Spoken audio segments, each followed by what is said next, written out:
ভুল মানুষের খপ্পরে পড়তে না চাইলে মেনে চলুন এই 7টি বিষয়। বেশিরভাগ সময় আমাদের জীবনে এমন মানুষ আসে যাদের সাথে আমাদের কোনোভাবেই মিল হয় না।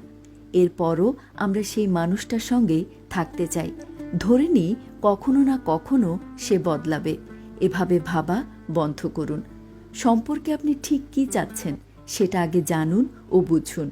আমরা এমন মানুষের পাল্লায় হয়তো পড়ে যাই যে দেখতে অনেক সুন্দর হলেও বেশ টক্সিক। এদের পাল্লায় পড়ি কারণ আমরা নিজেদের গুরুত্ব বুঝি না। তাই অন্যের জন্য নিজের স্বপ্ন বিসর্জন না দিয়ে নিজের গুরুত্ব বুঝুন।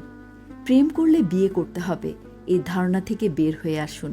যে মানুষটার সঙ্গে কমিটমেন্ট করেছিলেন তিনি যদি ভালো না হন, টক্সিক হন, আপনাকে গুরুত্ব না দেন, তাহলে তাকে দেওয়া প্রতিশ্রুতি বা কমিটমেন্ট নিয়ে ভাবার কিছু নেই।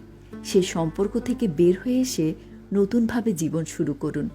যদি এমন কারোর সঙ্গে আপনার দেখা হয় যিনি নিয়মিত ক্লাবে যান, ড্রিঙ্ক করেন ও বহু নারীর সঙ্গ উপভোগ করেন, তাহলে সেই ব্যক্তি আপনার জন্য সঠিক হবে এটা ভুলেও ভাববেন না।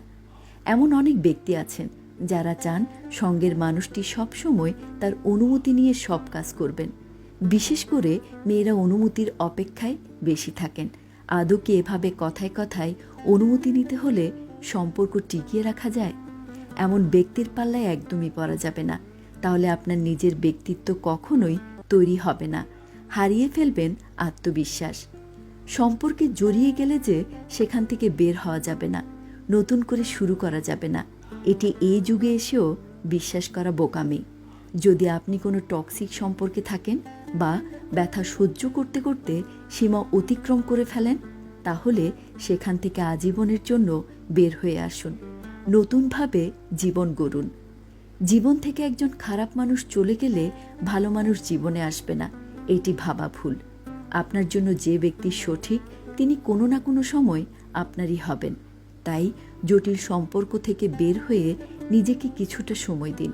ভুল মানুষের খপ্পরে না পড়ে অপেক্ষা করুন সত্যিকারের ভালো মানুষটির।